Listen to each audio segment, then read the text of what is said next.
Is my camera working? Maybe, there we go.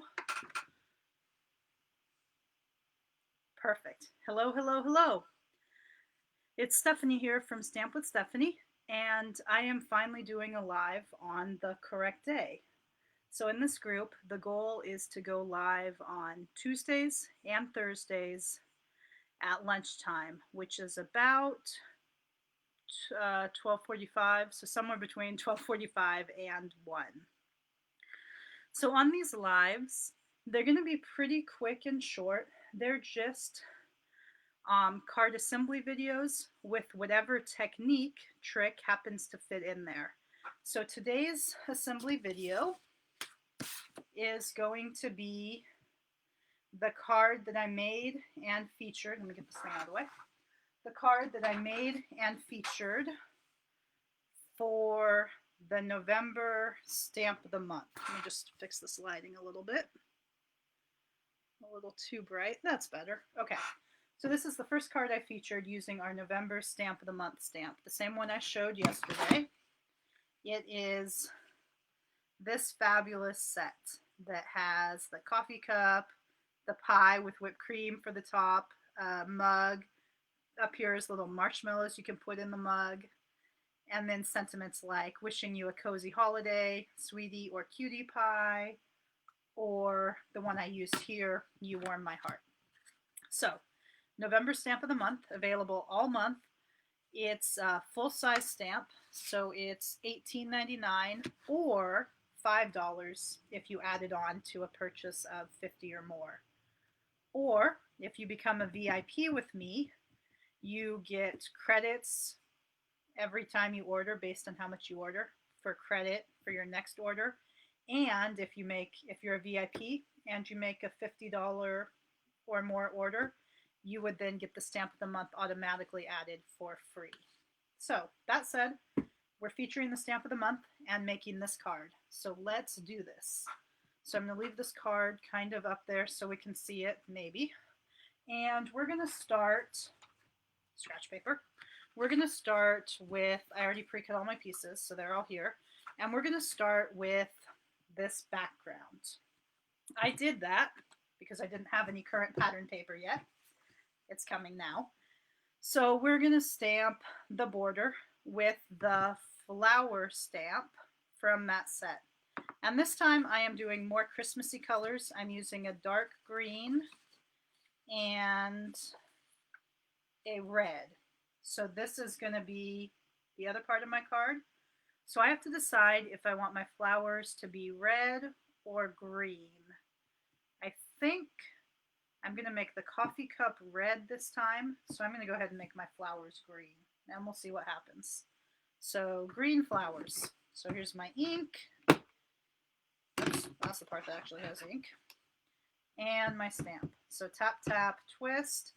And on this border, I'm just going to go around the edge. It doesn't at all have to be perfect. It can go off the paper. That's why the scratch paper.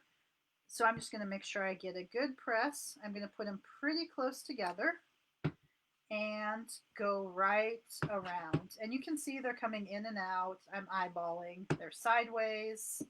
It's all good. We're just decorating the edge of the paper. So kind of turn the stamp. Just get it close to the other one. Remember that our stamp blocks and stamps are clear, so you can stand up over your project and actually see through it, so you can see how close your stamps are getting.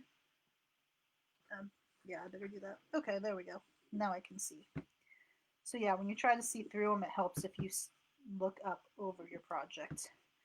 And the stamping actually will look better. It will look more like you used a pattern paper if you do kind of mess up the angles and turn the stamp, make some go sideways, make some go angled.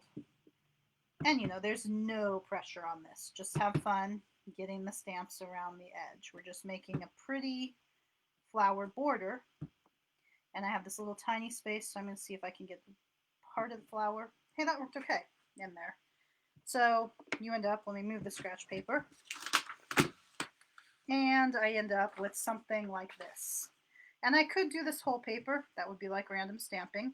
but I don't need it because I'm going to have this red piece. Yep, perfect. So I just get the border. And then I have this green piece that matches. Yeah, I like that. So that's already a bunch of the card. I'm going to glue this one down onto the matting so it doesn't move about and annoy me. And remember, all of our Close to My Heart paper is white core, which means that we can do fun things with distressing the edge. And it also allows us to have two colors. So we have a lighter and a darker shade. So you always get two colors in one. All right, so there's the top of my card. Now I need my pieces. So this piece I've made ready to put my coffee mug, which I decided I was going to do in red.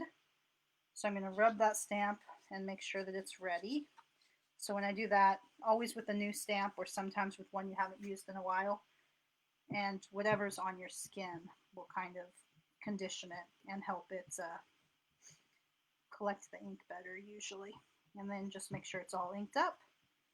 I am stamping on a piece of foam from a craft store, but you can also use the foam that comes attached to our stamps. You just want to stick that foam under. Because our stamps are acrylic, they don't have the rubber part, so you want to replicate that by putting foam under the stamps. And then you'll get a nice, smooth impression. So there is my little mug. I'm going to leave it down because I want to add some coffee. I'm going to make this my morning coffee mug. So my coffee has an insane amount of cream and sugar. So the almond colored ink is actually the perfect coffee color for me. So I'm going to grab my almond ink right here, and I put this little oval shape on. I'm going to ink it up with that almond. And because I used a block that's too big, you normally want to get your block as close to the size as your stamp as possible. I know that I probably got ink on the stamp, so I'm just making sure to wipe off any extra ink because I don't want to ink up my coffee cup. And then, because I have a nice clear block, I'm just going to do my best to line it up and get that gray almond oval in my mug. That worked pretty well. So now I have a coffee mug with the appropriate color coffee. So that's going to need to be cut out, but it's almost done. And then in the circle, I need my sentiments. I am going to use You Warm My Heart again. And my circle this time has a red border. So I'm going to go ahead and use my red, which is our awesome, bright candy apple red. So there's my candy apple. And I use the You Warm My Heart sentiment. Tap, tap, twist.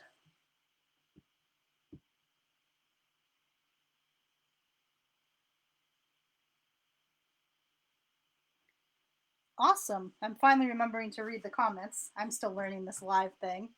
And I'm glad you learned the foam trick. As far as the view screen, my area is very small. Oh, it's tiny on a phone screen.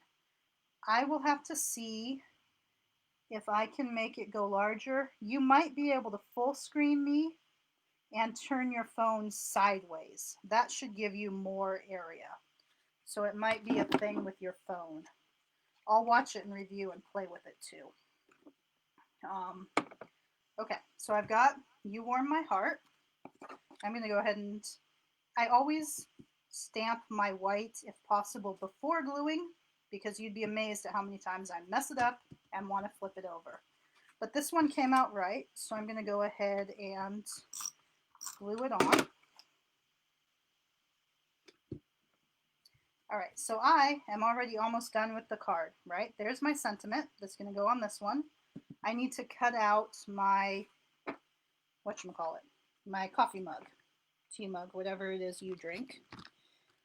And for that, I am going to use, I do not love fussy cutting. I buy thin cuts whenever possible, but the Stamp of the Month doesn't have thin cuts, so I'm just going to have to cut it out myself. Fortunately, we have our micro tip scissors. They're sharp, pointy, and they actually make cutting pretty easy. So I'm just going to go around and do it pretty quick and lazy. And it does not have to be perfect. So I'm just getting pretty close. I figure if I leave a white border, then it's even more forgiving, right? Because the size of the white border can get a little bit bigger or smaller. And when I cut, I always have the paper going the same direction and turn the paper. So you'll, if you don't already know, you'll find which direction works better for you. And it makes it a little easier to cut smoothly.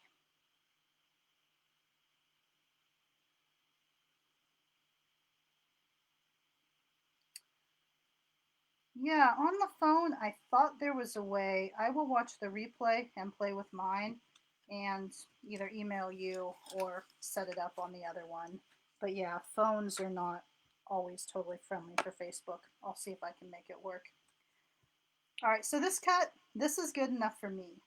If you were a little more nitpicky or perfectionist than I am, you could take a craft knife and actually cut that inside. But you see, I left it, and I think it still looks totally cute. So that is definitely a preference thing. So we have all of the pieces cut out and ready to go. I told you this one was going to be quick because I pre-cut the pieces and everything. All right, so the only other step. On this one, you can see that the circle with the sentiment is actually kind of in the cup because I wanted to show the other side. So to do that, I do need a craft knife, which I forgot to pull out, so I'll be right back. I have to go fetch my craft knife.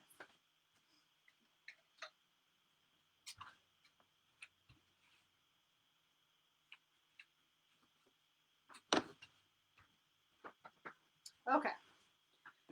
So to make that work, I needed to cut open my,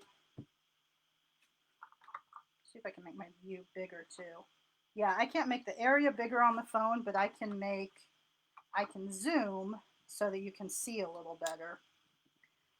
Okay, so on my coffee mug, this mat that I'm using now is a piercing mat just to get a little thickness so that I don't cut through my desk or my pad. So I'm going to slice the bottom-ish of my coffee mug, and I'm going to do it as close as I can to the actual mug. See how I did because I can't see it. Okay, it needs to be a little longer. All right, so now I have just a slit in my mug, and I can take my little circle and I can see if I want it to go. On my other one, I went further down. I think I do want a little bit more. So I'm going to bring it bigger on both sides. So a little bit more over here and a little bit more back over here. Okay, so now, yeah, now I can just basically shove the circle in as far as I want. And once I've gotten it lined up, I'm just going to flip it and go ahead and add glue to everything as it is so it'll stay put. And that's just going to go, I did it flat. You could always use dimensionals to pop it up. But that's just going to go, I like it towards the bottom like it is on my sample. So I'm going to put it towards the bottom of this guy. I'm kind of making sure it's straight since I did it upside down. And now I'm off screen because I changed the size, sorry.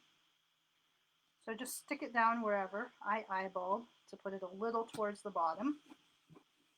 And then this piece goes on the piece that we did the edges for. And again, just eyeballed. You could use your flower border to eyeball it. It's okay if it's a little off center to make the flowers look better. And that's it. That's the whole card front. Somewhere I actually have the card base ready. There it is. And since I used a separate piece because I find it easier to do the border that way. So the whole white piece goes right on top of the card base, which makes for a very nice sturdy card. And I'm just attaching it to my standard. This one happens to be a, oh, I cut my piece wrong. The card base is 4 1/4 by 5 1/2, the normal base that we sell. But you could see, again, if you were more nitpicky than I am, my card front is a tiny bit too short, so I could leave that, or I could just go ahead and trim my whole card. I'll decide how neurotic I'm going to be about it later. But those things do happen, and they're always fixable. So if I wanted to trim it, I could just line that little bit up in my trimmer, but I'm probably, honestly, just going to leave it. So that's it. A You Warm My Heart card with the nifty trick of having something look like it's in the cup. All you need is a crafty knife. I think we sell one, but I had mine before that. You can get them like anywhere, or probably any pointy knife will do. So thank you so much for popping in, and I will leave this up so it will be here as a how to assemble this nifty card. And the real goal here is to inspire you to get out the stuff you already have and make some cards. Christmas coming up. A card a day would buff up your Christmas collection really fast. And as an added bonus, because I'm really trying to get my art and other people's art on this page, if you share something, either using the sketch to inspire you from before, or maybe this one, if you share something, I'll enter you in a drawing out of all the ones that share by Friday, and I'll randomly pick one and send a free ink pad. Ours are $9.95, so basically a $10 ink pad, your choice of color, for free. So do some art, make some Christmas cards, show off some art, and let's get crafty. So thanks for popping in for lunch crafting. And my next live is going to be Tuesday. I am back to a Tuesday-Thursday schedule. So I hope to see you on Tuesday. Bye, and happy crafting. Oh, and Debbie, I can hopefully add the stamp to some order. So if I can, I will grab it and try to get it to you. I'll see if I can end up with a big enough order by then. I will work on it. All right, guys. Happy crafting. Let's get crafty. Bye.